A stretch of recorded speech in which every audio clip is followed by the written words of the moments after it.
पिछला भाग में रौरा सुनले रही कि कागज के टुकड़ा देख के लंगड़ा आदमी विचलित हो गईल आ सुबोध वशीकरण वाला चाय पी के सुनसान जगह पर मंटले के नंगा बांध दिले। उ दुनु जने के कुटत बा कवनो तरह से ओकरा से भागत सुबोध आ साकेत घना जंगल के ओर हाथ बढ़ावत बाड़े। बियावन जंगल में उनकर मुलाकात एगो सुंदर लइकालिकी से होला। ओ लोग पर दया करत लईकी ओह लोग के जंगल से सकुशल बाहर निकाल देले। बाकिर जंगल खत्म होते ओ लोग के चाकू मार के लूट लेत दिया। कुछ समय बाद उहे कागज देख के जवना प मायूम पवित्र लिखल रहे ओ लोग के सामान वापस कर देले। उनका नाम चुन्नू रहे आ यक्षिणी के जेल में बंद करे वाला तालुकदार के उ जानत रहली। उनकर नौकरानी रहली।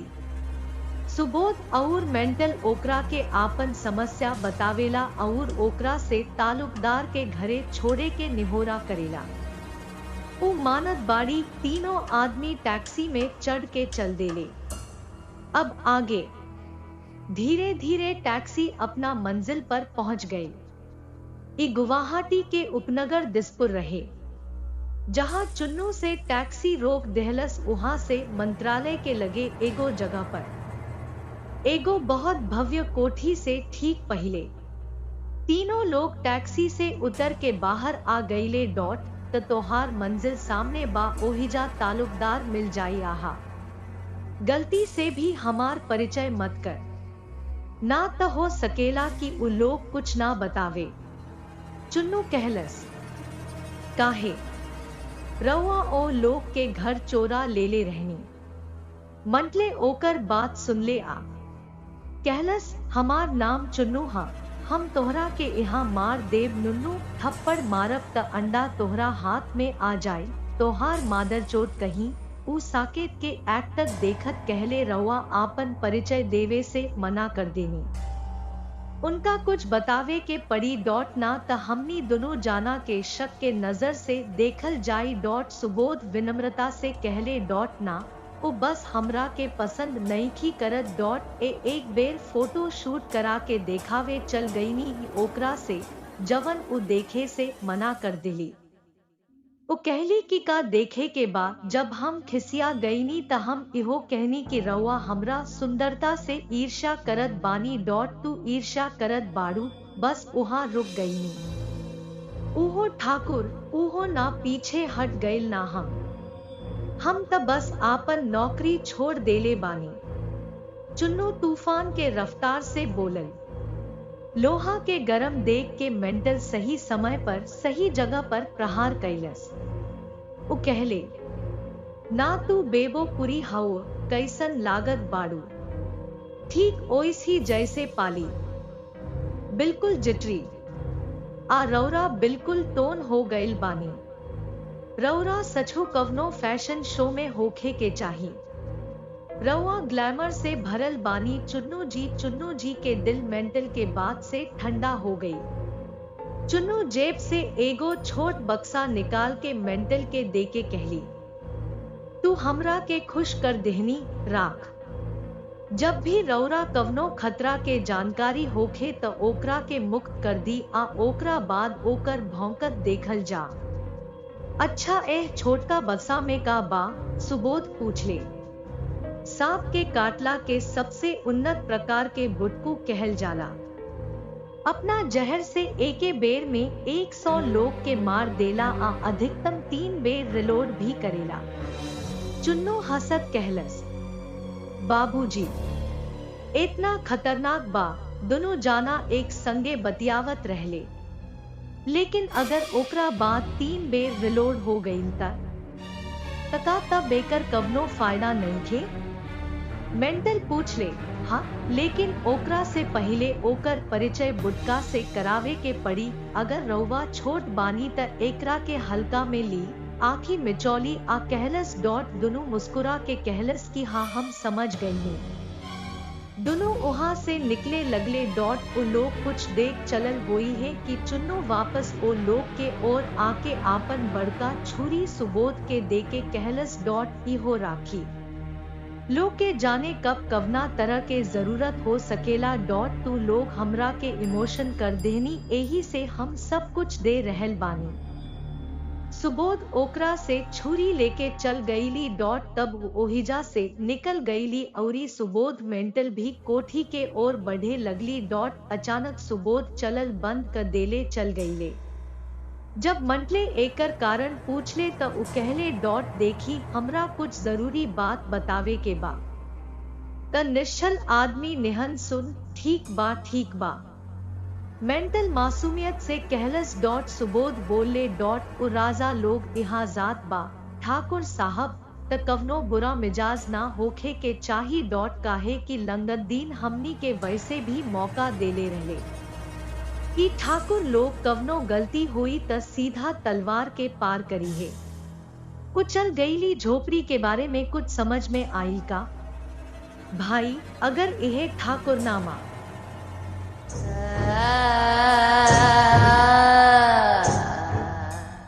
अगर रौरा मालूम बात त काहे ना अकेले ओह लोग के घरे जाए। वैसे भी हमार टेस्टोस्टेरोन पुरुष सेक्स हार्मोन खाली बढ़ी, एकर का गारंटी बा कि राउर भी बढ़ सकेला। हर बेर रौरा हमरा के गलत कहत बानी। मेंटल मासूमियत से बोलस। हाँ भाई, हमार दादाजी जियत घरी हमेशा दू गो बात कहत रहले। मेंटल सुबोध से कहलस के दू गो बात। सुबोध होकरा और देखत कहले माने कि अगर फाटल बात स्थिति में कमी ना आवे के चाहिए। मंटेल कहले अरे बाकेरी तभन कवन दोसर। सुबोध कहले दूसरा रहे बड़का शहरन में छोट छोट बात होत रहेला। मंटेल कहले उनकर बात सुन के सुबोध उनका पीठ थपथपा के कहलस भाई हमरा पूरा विश्वास रहे कि उ केतना महान रहले होई। हाँ भाई, केकर दादा रहे? मंटेल कहले दोनों जाना धीरे धीरे चलत आखिर में ओ भव्य कोठी के बहरी रुक गए लोग गईलन। सुबोध मध्यम आवाज में कहलस एगो आखिरी बात सुनी, जब तक कि एकदम साफ ना हो जाव कि यह सही लोग हवे। केहू खाए पिए के कुछो बिल्कुल ना दहलस। हम याद बा लंगादीन के चाय भैया मिल गई। मंटेल कहले सुबोध एक दू बेर बहरी से आवाज देले। बाहर के शानदार बगीचा में केहू रहे। उ आके द्वार खोल ले। उ एगो जवान आकर्षक लड़की रहली। उ शॉर्ट्स अवुरी एथलीट ब्रा पहनले रहली। शायद वहां व्यायाम करत रहली। नमस्कार साहब, का तालुकदार जी यहाँ रहते? हमनी के पपोरी तालुकदार से मिले के पड़ल, कुछ जरूरी काम बा। हमहू मयोंग गईनी, वहां पता चलल कि यहाँ दिसपुर में रहेली। सुबोध बहुत सावधानी से आपन बात रख ले। ओ लोग के बात सुनला के बाद लड़की कुछ देर ले दोनों जाना के बहुत ध्यान से देखलस। फिर कहलस तू लोग भीतर आ जा। भीतर आते ही बतवले कि उनकर नाम सुनंदा ह। साकेत आ सुबोध भी आपन नाम दिले। साकेत जब ध्यान से देखलस त सुनंदा के एक आंख मध्यम हो गई रहे। दोनों जाना उनका पीछे पीछे चलत रहले। साकेत के आंख उनका झकझोरत कूल्ही पर बार बार पीछे से दौड़त देख सुबोध एगो चींटी काट के मध्यम आवाज में उनका से कहलस का झोपड़ी मर जाई? सामने देख। उनकर पहाड़ से मुड़ जा ना त आज यहाँ के आखिरी सूर्यास्त हो जाए। दोनों जाना घर के ध्यान से देखत रहले। घर खुदे अमीर के कहानी सुनावत रहे। अनमोल झूमर, फर्श पर बिछल आलीशान कालीन, देवाल पर कीमती जड़, ढाल के बीच में पंसल पत्थर आ तलवार दीवार पर जगह लटकल रहे। लागत रहे कि कुबेरा के घर में घुस गईल बाड़े। सुनंदा बहुत सुंदर गेस्ट रूम में बैठावे के झोंक लेके वापस चल गईले। मेंटल जात बोलस केतना अमीर भाई हम कहतानी की मार यक्षिनी सेठ सुनंदा मस्त इहा रही है। नईखे देख सकत चारों ओर बरखा हो रहल बा, लेकिन सुनंदा तो कनी है बा, तू ही पता हमरा कुछ और लौकत बा, सुबोध कहले। कुछ देर बाद सुनंदा हाथ में ट्रे लेके गेस्ट रूम में वापस आ गईली। बड़का मुस्कान के साथे उ मेंटल आ सुबोध से चाय पिए के निहोरा कैलन। हम चाय तक ना पिएनी, मेंटल कठोरता से कहले। त दूध ले आवे के बा, अब गरम दूध लेके आवत बानी। सुनंदा मुस्कुरा के कहली, ना इतना कष्ट भोगे के कवनो जरूरत नहीं खे।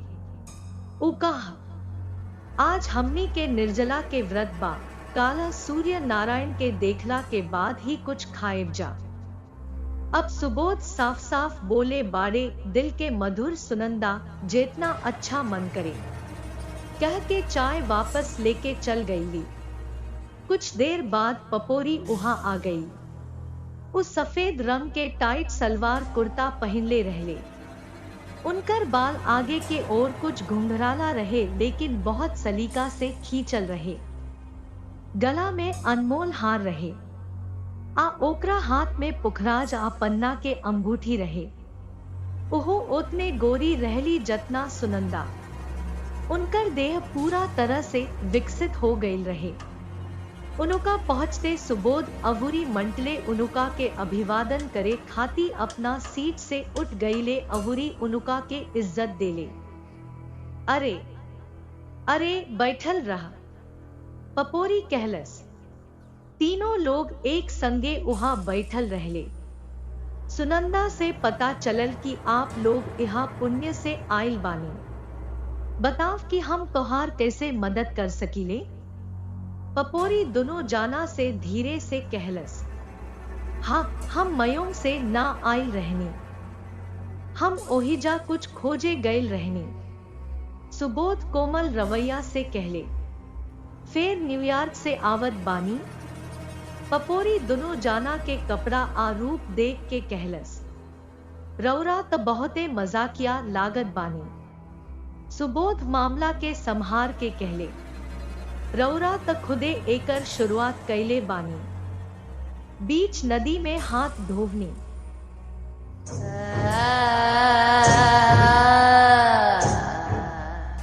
पपोरी कहले, तब सुनंदा एगो अंग्रेजी डबल बैरल बंदूक, 2 गो कारतूस आ एगो सफाई के धागा ओहिजा छोड़ के चल गईलन। पपोरी एकरा के साफ करे लगली। ओकरा के बंदूक साफ करत देख के दोनों जाना चुप हो गईले। तब पपोरी कहलस, अब का रौरा लोग के जीमेल करे के पड़ी, बताई काहे आइल बाड़ू इहा। हाँ सॉरी वो जी, हम रवा से यक्षिनी के बारे में जानल चाहत रहनी। तब सुबोध बहुत आराम से आज तक के सब बात बतवले। आ पपोरी बंदूक साफ करत करत बहुत आराम से ओकर बात सुनत रहली। जब बंदूक साफ हो गई तब उ ओकरा में दोनों कारतूस लोड कर देले। ई सब देख के मेंटल फाटे लागल। जेब में राखल बक्सा पर हाथ रख ले। सुबोध जल्दी से उ कागज के टुकड़ा ओकरा और बढ़ा के पूछ ले, का रौवा एह बारे में कुछ जानत बानी। हमने के ओह रात दुर्घटना में मिलल रहे। पपोरी जब कागज के ओर देखलस त उनकर आंख भी चौड़ा हो गई। वो आपन मन के बात कहले कि कवनो साजिश हकेहू ओकरा के फेर से आजाद कैल चाहत बाका भइल, कहाँ हो गइल बाड़ू। सुबोध कहलस, हाँ ना कुछ ना, बस ऐसी। पपोरी कहलस।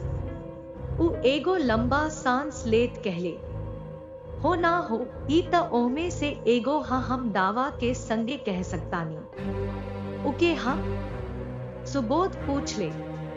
तब पपोरी बतावे लगली, चुड़ैल डॉक्टर भा साधारण भाषा में जेकरा के बेज कहल जाला। कुछ बेज रंग के रंग उनका नियंत्रण में रहे। आ लालच के अंधा ओकरा के मदद करे लागल रहे। यहाँ धीरे धीरे अन्हार रात होखे लागल रहे। फेरू सब जादूगर पंचायत बनवले जवना के हमार बाबूजी दीवान साहेब बोलवले रहले। सब लोग आपन बात रखल आ ओ बैच पर रोक लगावे के बाद कई जवन पंच मकर के साथे रहे। काहे कि ई तांत्रिक मधुबाला के बेटी के सहारा बनत जात रहले। धीरे धीरे यहाँ युद्ध शुरू हो गई। पंचमकर में ना आवे वाला तांत्रिक लोग के सतावल गई। धीरे धीरे काला जादू जानलेवा हो गई। अवुरी आखिर में एक दिन हमरा आजो याद बा कि मामा के मौत वही हवेली में भइल रहे जहां वो जेल में बंद बारे उनका के मारल गयल रहे। भा सादा शब्दन में ओकर बलि दिहल गयल रहे। ई कहत खत पपोरी के आंख नम हो गयल रहे आ गला कस गयल रहे। सुबोध आ मेंटल ओकरा के दिलासा देला। फिर कुछ देर बाद सुबोध पूछ ले, ई का ह पंच मकर? शराब, मांस, मछली, मुद्रा आ संभोग, पपोरी कहलस। औरी कुछ होखे से पहले ओ वेश्यालय में पीछे केहू के बहुत बुरा चिल्लाहट हो गई। केहू लगातार रोवत रहे। पपोरी हाथ में बंदूक लेके तुरंत ओ ओर भाग गईले। रात भी होखे लागल रहे।